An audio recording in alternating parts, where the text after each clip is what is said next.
92.3 now. Hey, it's Ty, and you may recognize the person next to me as the person who rips Zac Efron's shirt off. Rita? What? That's my title? It's literally the reason I'm wearing like 3 layers today, because I'm at winter weight still, and I was like, I don't want anything to happen here. No, you have to redo that introduction.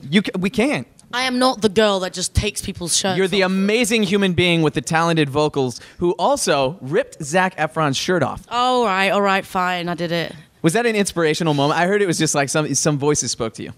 No, I actually just wanted to see what it looked like, because That's how you get to do things I didn't in your watch life that now? scene, so I was like, "What's the big deal?" And I saw he had a buttoned shirt, so I was like, "Okay, there's no buttons, so maybe it was made for me to rip." And I just went. It looked like it was like planned, though, right? Absolutely. Everyone said to me, "Did you plan that?" I was like, "I swear I didn't. I didn't."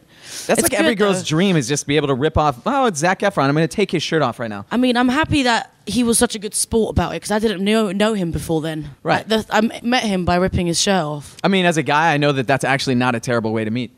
I'd be But down. now we're friends, so we kind of Right. broke the ice. Well, the ice has been broken, definitely, for everyone. What else has been going on in your life as you're now getting ready for like a breakthrough moment in your career, stateside at least, because you're Yeah. getting ready for your new album, right? I know, it's so weird, but amazing. This is the first time I'm releasing an album in the States. So for me, it's my first album. Yeah, I mean, for everybody watching.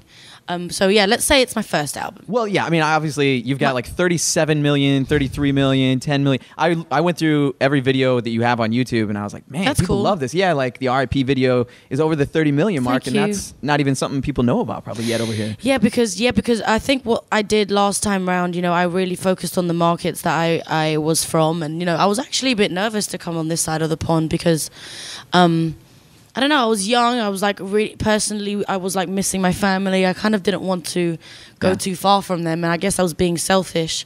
So this time round, I've got a bit older, and I've really worked on this record to. It really represents me, and I feel like it's time. I feel like I'm ready for the rest of the kind of world to see it, and I want to go to all your cities because you guys have so many of them. Well, you came to the best one. I mean, you're in New York right now. I mean, stop by Chicago, check out San Fran, but you're in New York City. San Fran, I heard, is nice. Yeah. And sunny and surfery. Well, and your buddy Jay-Z lives here. He can He show does? you around a little I'm bit. joking. He does. And Brooklyn's playing in the playoffs tonight. and Oh, that's- really? Yeah, they're at the first home game. Are you a basketball fan? Are Oh you a yeah, sports fan? actually, I got asked about to go to the game, but I don't know anything about it, so I You didn't don't want have to. Just go. I didn't want to go and look. I don't want to look like those people that go and sit front row that look like they know what they're doing, but they don't. You just clap when the guy across from you is clapping. And I'm like, unless he's wearing like a Toronto Raptors jersey. like there's so many people front row that I'm like, dude, I know you've never seen a basketball game. Like, go and like get a picture somewhere else. They're too rich to go to these games. It's not fair. That's what she's saying. That's what you're saying. But I don't want to go unless I know the game properly. So I'm gonna figure it out first. Do we know when the album's coming? By the way, Yeah, actually, I go on tour around July, and September for me is the perfect time to release it for you guys. Okay. I know it's a bit of a distance, but I wanted to put out loads of songs before I put out a record. And it's fun probably to go out and you play some of the songs that you want to test out a little bit at live Yeah. shows and see how the fans react. And yeah, exactly. You test them out and you kind of do shows, and I love performing live, so I'd rather do it live. It's crazy. I really like that you came in here first thing in the morning. You're not a morning person. I'm not either, ironically, and I do a morning show every day. But you said you get up at like 1 p.m. I had my porridge this morning. Yeah? Oh, you're like Katy Perry. I love porridge. I don't know if she eats porridge, but And She's like oatmeal saying- porridge, the same kind of world. It's like porridge, and then you put some honey on top, and then you're good for the day. is that like an English thing? But I feel so sorry for my sister and my friend Josie in the morning, because I'm like, stop talking to me. I sound like a dead ashtray, Well, you've earned that right. like an ashtray with like cigarettes that have been in the butt for like 2 But then you weeks. sang like "I Will Never Let You Down" and you sound like an angel. Aww. Well, you get both sides of it. So wake up, Groggy. I like to make phone calls. I waking return up, phone though. calls first thing in the morning. Sounds deeper. It's alright, because people might be watching this and it's like midnight, so let's not talk about the morning. You don't want to like ruin that. their flow. Hey, but I mentioned Katy Perry likes to sleep in too, and we were talking to her yesterday, I guess, and I told her you were coming by, and she was like, "Tell her to give me back my weave." So I don't know what that means. Why but does she always tell people that? Today I don't have a weave in though, FYI. Really? Katie. But yeah, usually every time she sees me, I've got like some weave going on, or like some long hair going on, or something's happening. So I'll give it back to you. She's got so many weaves. We'll call her out. Exactly. Can a Call her sister? out on something. Can a sister borrow a weave? Yeah. And you also have worked with her, right? You recently, you teamed up with Iggy she's one Azalea, of the for most instance. talented entertainers I think I've ever come across. I mean, I would love to sit with her for a second and just see where her creative process, where it starts from. I mean, her new music video is amazing, the birthday video. Yeah. And, you know, I think she's so talented and super fun and one of the nicest people to talk to and so approachable. And, you know, when you have someone with that much success, it's like, you know, you can just go up to her and ask her anything, and she's so down to earth. I mean, great girl. Okay, enough. I just want to touch her boobs.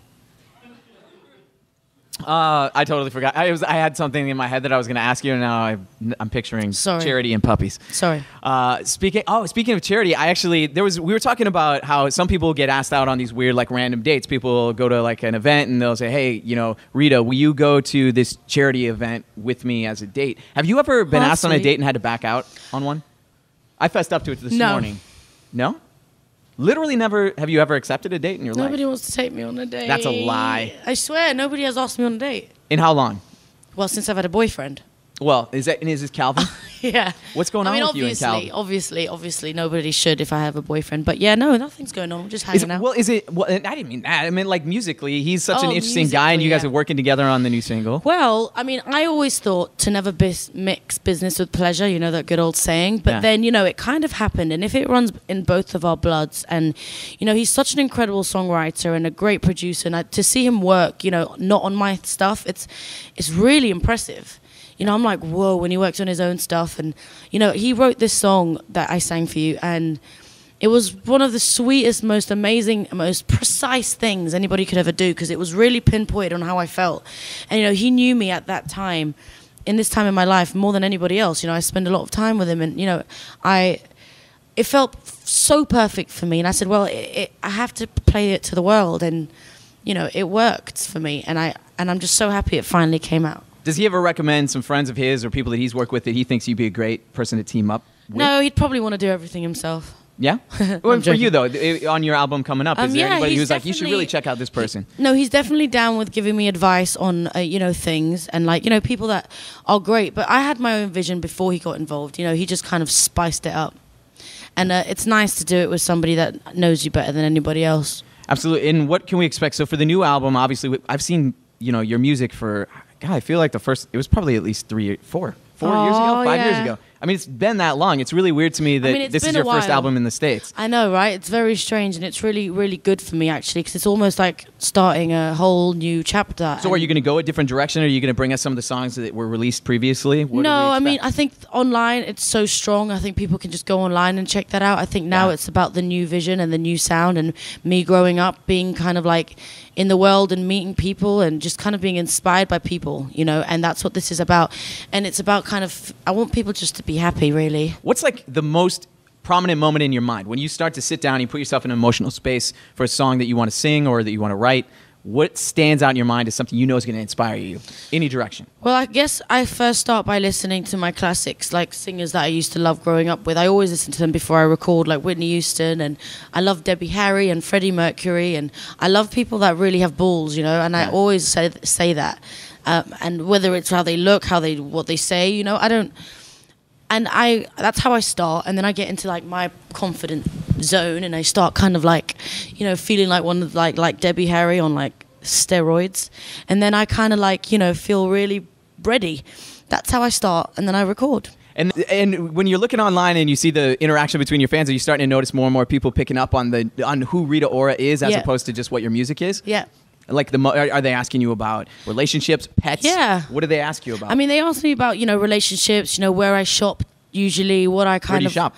I usually shop in, like, thrift shops and things like that, but I have an amazing team now that we kind of, like, experiment and research online, and everybody's always looking at what's coming up, what's happening, and we tend to kind of go there first. So it's, I mean, you did compliment my denim. I mean, you're head-to-toe denim. Yeah, pretty much. That was laziness. That was a Friday thing. It's pretty impressive. Thank you. And what's happening with your world? Do you live anywhere now, or are you just constantly on the go? Oh no, you know, I think my world is pretty on the go. I don't really have a house at the moment. If somebody asks you, where do you live? I don't know. Isn't that weird? It's very weird, but it's good because I'd rather live nowhere than stay in one place. I don't want to stay in one place. I don't think that I would be able to live if I stayed in one place. Are you considering yourself purely a musician now, or do you count the acting side of things too as part of your career? I mean, I've only done one role, so I don't think I'm an actor. What is that role? I play Mia Grey, who's Christian Grey's sister in 50 Shades of Grey, which comes out in 2015. Yeah. And I'm really excited because I have big expectations for this. I think it's a very, very great book, and I think people would really love it. And the movie really shows a good side to it. And I know in a book you get to imagine what you wish it looked like, but with a movie, I think it looks like what you want it to look like. So, you know, the soundtrack's cool. I can't wait to kind of be a part of that whole world, you know. But right now it's all about the album and the single and the tour. Right on. Well, go check that out. You can check out I Will Never Let You Down again. Watch her play it live here in the studio. Yay! Rita Ora.